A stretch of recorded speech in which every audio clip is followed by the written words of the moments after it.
Et c'est l'heure de Mathieu Noël. Bonsoir Mathieu. Bonsoir Nicolas. Ce soir, vous revenez sur l'indignation de Jean-François Copé hier au sujet d'un livre pour enfants qui s'appelle Tous à poil. Oui Nicolas, quand on est un responsable politique majeur et qu'on bénéficie d'une tribune importante sur une grande radio, on peut évidemment décider de dénoncer des problèmes aussi tarte à la crème que le chômage, la misère sociale, la récente flambée de xénophobie.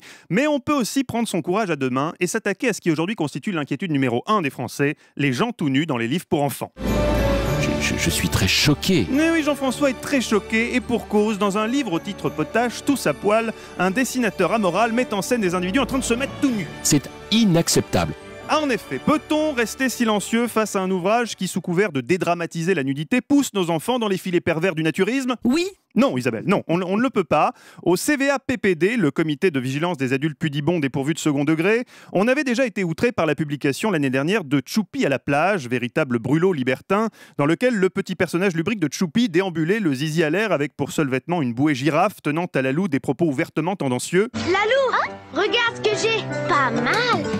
À l'époque, on avait fermé les yeux. Aujourd'hui, on dit stop. Au CVA-PDD, on a décidé de réévaluer tous les dessins animés, toute la littérature pour enfants à l'aune de notre prude sagacité.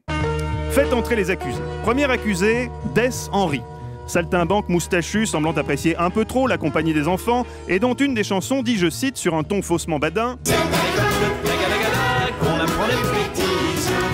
c'est à l'école Tagadagada qu'on apprend les bêtises. Ce monsieur Dess insinuerait-il que l'école laïque n'est pas le lieu de l'apprentissage, mais celui du dévoiement moral de nos enfants ? Et partant, ce monsieur Dess, avec sa moustache équivoque à la Freddie Mercury, ne cautionnerait-il pas ces mouvements extrémistes qui invitent les parents à boycotter l'école ? Allons plus loin. Winnie l'ourson. J'espère que mon ami Coco Lapin est chez lui. Winnie l'ourson. 30 ans qu'il glande dans la forêt des rêves bleus avec son pot de miel. Lui a-t-on jamais vu une petite amie ? Non. 30 ans qu'il joue à touche-touche avec Tigrou et Porcinet et un autre personnage masculin aux mœurs douteuses, Coco Lapin. Pourquoi pas Dodo la Saumure ? Encore Winnie. Non, ce n'est pas vrai. Comment es-tu entré ? Je suis entré par la sortie, Coco Lapin.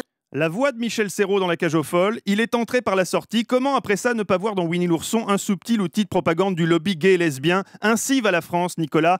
Heureusement, en 2017, tonton Jean-François va remettre de l'ordre dans tout ça. Un comité de censure de la littérature jeunesse sera mis en place. On va arrêter de se la couler douce chez Fnac Éveil. Retour aux fondamentaux. Martine, Tintin au Congo, les contes de Grimm avec les parents qui paument volontairement leur gosse au milieu de la forêt. Expérience virile qui fortifiera le petit poussé qui ne finira pas inverti. Voilà la littérature jeunesse dont on a besoin. Et moi, qu'est-ce que je dois faire, moi ? Rien, Porcinet. Toi, tu fermes ta gueule et tu laisses faire les professionnels. Bref, Nicolas, tout ce foin pour un livre qui, contrairement à ce qui a été dit, n'est même pas recommandé par l'éducation nationale, ça nous dit une chose. Le seul qui soit vraiment à poil dans cette histoire, c'est l'ami Copé. À poil d'idées, à poil d'arguments, à poil de neurones, tout nu avec ses préjugés. Allez, mais vite un chandail, mon grand. Prends un pain au chocolat et remets-toi au travail. Zoom, zoom.